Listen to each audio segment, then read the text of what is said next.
we all have an assignment on this earth. And I feel like the number one way to be able to complete your assignment is know what you're up against. If you're going along on a journey and you don't know about the roadblocks that are coming along your path, how can you combat them if you don't know what's coming up ahead of you? So I feel like the Bible, I feel like books like this is going to help you to understand what you're up against so you can win.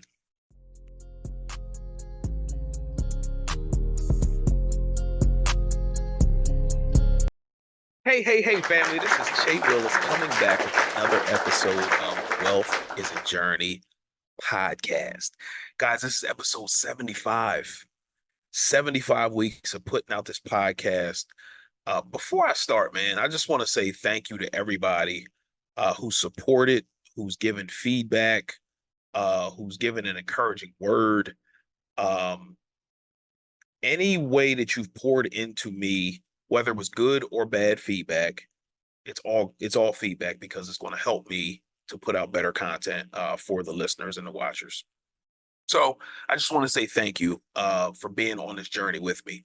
If you are a first time listener or watcher, thank you so much for watching and listening. On this podcast, we talk about faith, family, and finances. While you're watching, go ahead and hit that subscribe button. If you are a return watcher, listener, or subscriber, thank you so much for tuning in to this podcast.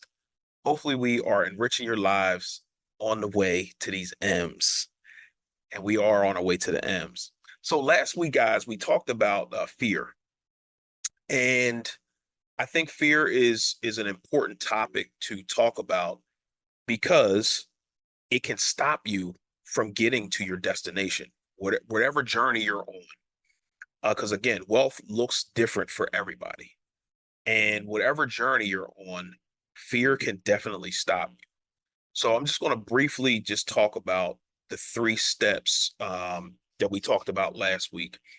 Step number one is start small and face the fear head on. So for me, for anybody who's new that's watching or listening to this, fear looked like to me what was the fear of judgment. So I didn't really speak up a lot, things of that nature. So I started off small, speaking in small groups, and now I'm comfortable enough, doing this podcast for 75 weeks.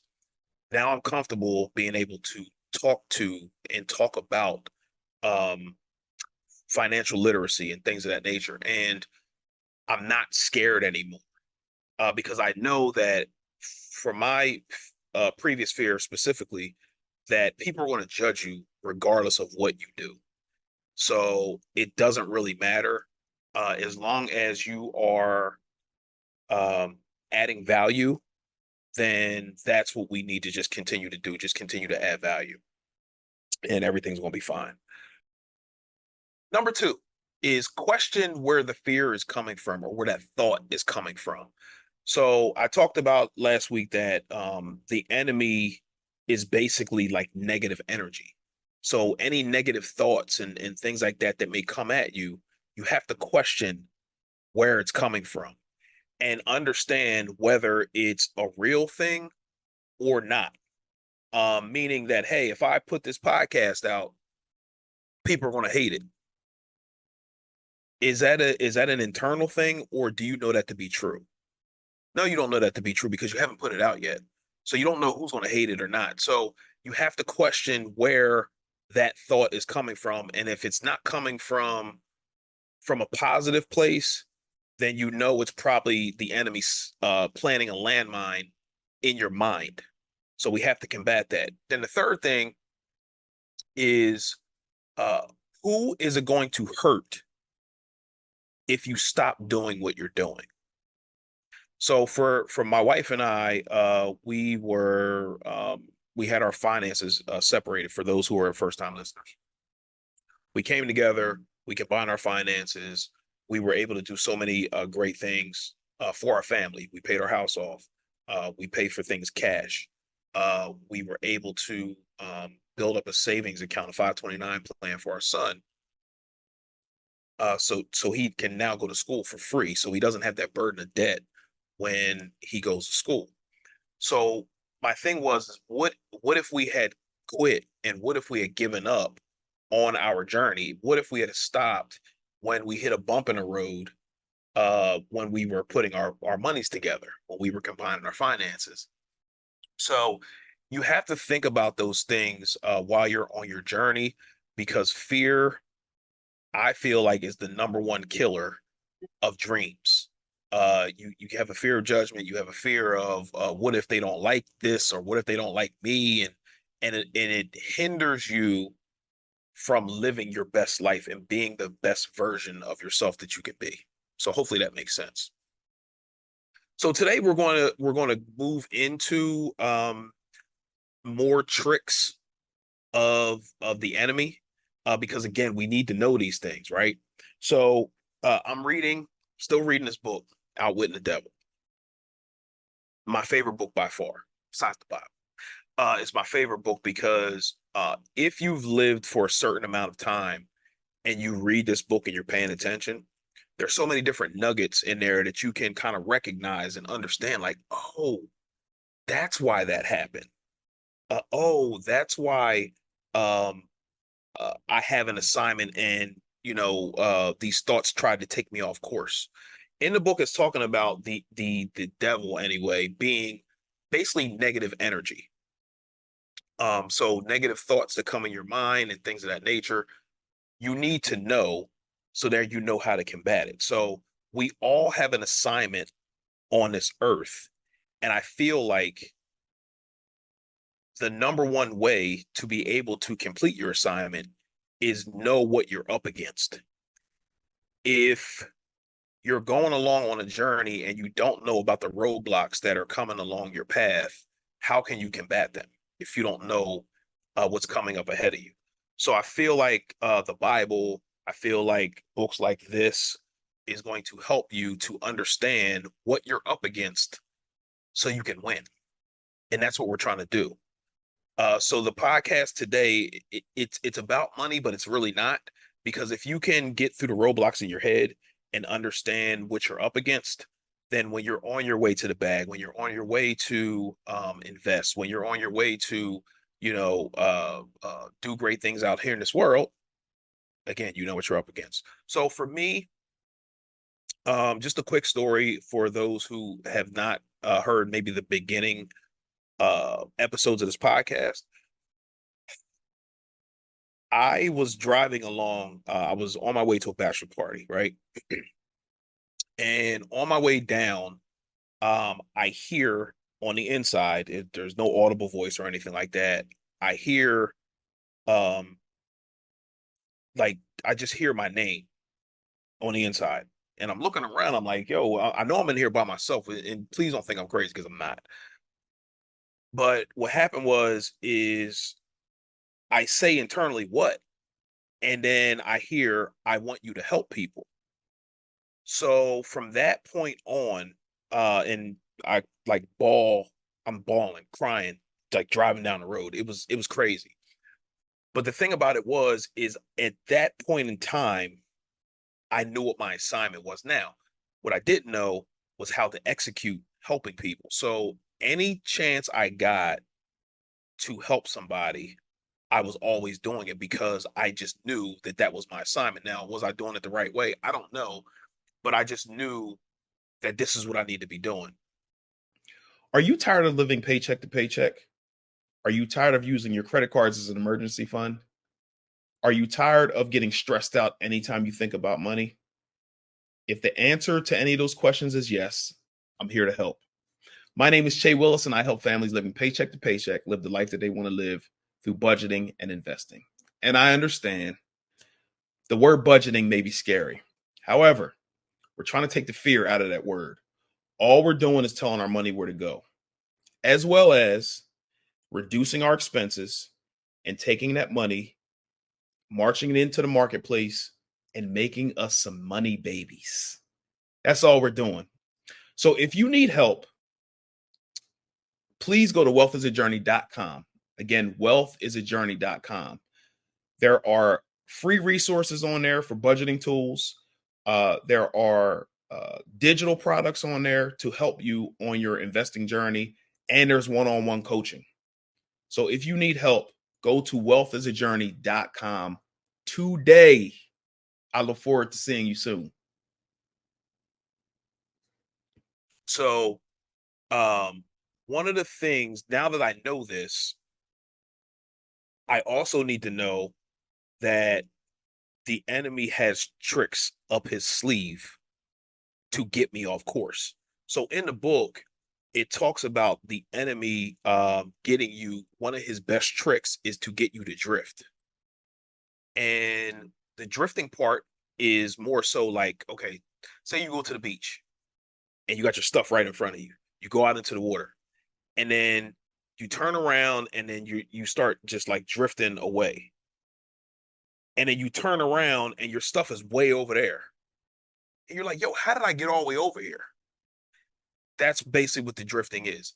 And it's not something that's just happens automatically. It's like a subtle thing. And it's I talked about this before, like knowing what your purpose is, because once you know what your purpose is, you're not just doing anything to, let's just say, make money if you're an entrepreneur. You know what direction you're going in, and nobody can get you off that direction because you know in your heart this is what you need to be doing. So think about, and everybody, I'm sure everybody knows somebody. Think about the alcoholic or think about the drug addict. The way the drifting happened with them is, say for the alcoholic, or we're just gonna go party this one Friday, we're gonna go to a happy hour. Boom, we go to the happy hour, we have a good time. And then you do that over the course of time, and because you had a good time, you had a good time socializing, it was a good feeling to get drunk and so forth and so on. You then, now instead of doing it on Fridays, now you're doing it on Friday and Saturday. And then the Friday and Saturday then turn into maybe Sunday because you're having a good time and you just want the good time to continue to last. Then it comes into maybe possibly doing it on the weekdays now. And before you know it, you're a full blown alcoholic because you started off in one area in front of your stuff and then you just drifted off. And the what the enemy would love to do more, what would the enemy love to do more than to get somebody who's purpose driven off of their assignment? Think about that. Think about how many great people out here in this world's lives were cut short because they got hooked on something or they drifted away. I can think about my dad. My dad passed away, in my opinion, he passed away prematurely because he drifted. Um, he started, drinking on the corner, hanging out with his boys and having a good time. And I've been there. When I went to school, I did the same thing. The Friday turned into Saturday and Friday and Saturday, and then it turned into happy hour on the weekday. And then I turn around, I'm like, yo, like what's going on right now?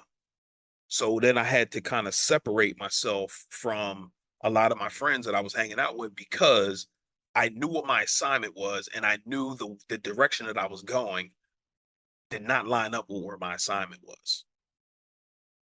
So I want you guys to think about, if you're drifting, like what does that drift look like? And God, man, he's so subtle, bro. Like, and even think about it. And one of the reasons why I hate social media, or hate's a strong word, I dislike social media because of the things that it can do. It can cause you to drift also.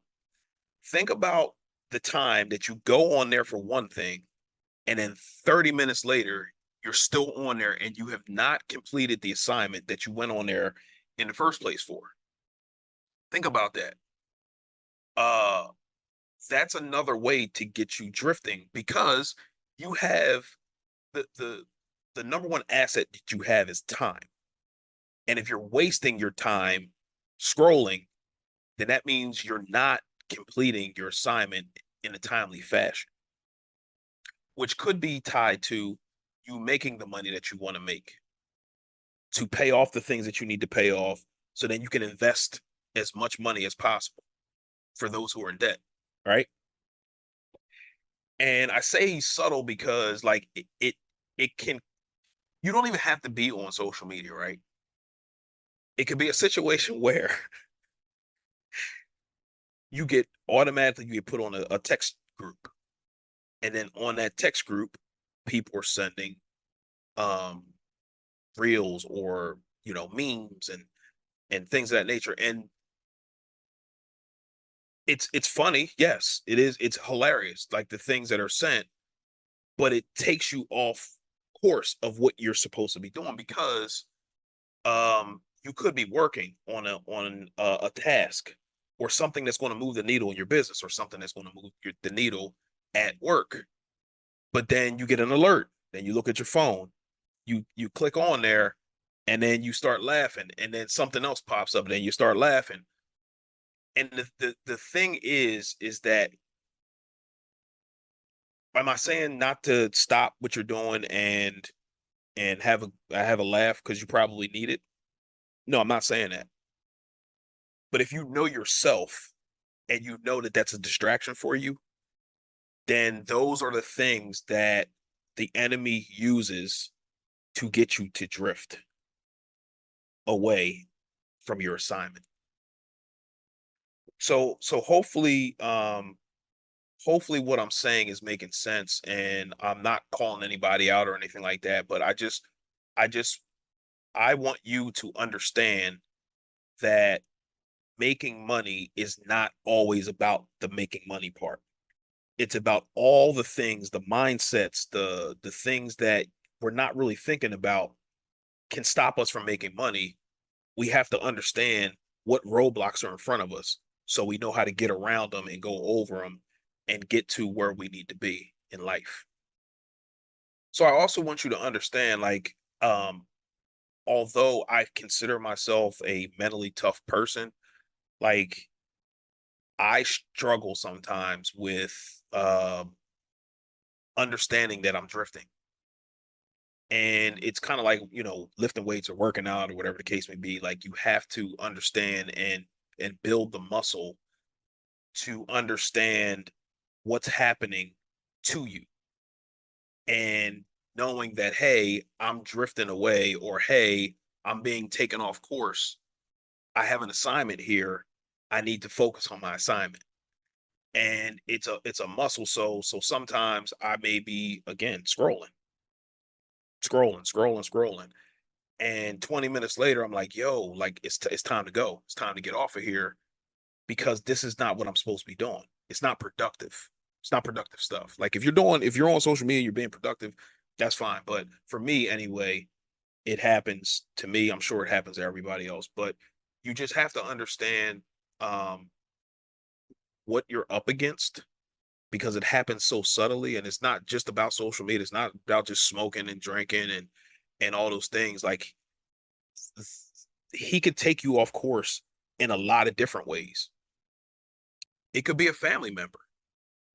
Like you love your family, you want to see your family do well, you're having a good day, and then a family member calls you and tells you about their bad day. And now you're in a bad mood because you don't want to see your family member in a bad way. Like all these things I'm telling you are things that happen, and we need to um have as much positive things that we're intaking into our mind and our eyes and what we're looking at and what we're seeing, because there's so much negativity out here in this world that um we need to understand that the negative thoughts and things like that are trying to get you to take you off course. So um hopefully what I'm saying is making sense. And the way I would just tell you um to try to combat this is to do step 1, 2, and 3 that we talked about earlier, but then also we have to incorporate positive things into our regimen, like what we're watching, what we're consuming, what we're reading. Like that's big for your mindset, man, because if you're constantly looking at negative things, when something negative happens to you, the likelihood of you reacting the way the people that you see on TV or the negative people that you're hanging around is high, super high. So, um just watch what we're consuming because like again, there's so much negativity out here in this world that there's no reason to compound the negativity that you already have going on in your life to be watching a whole bunch of negative stuff and reading a bunch of negative stuff. Um, that would be probably the number one place to start. So if you don't like reading, you have audiobooks. I personally didn't like reading.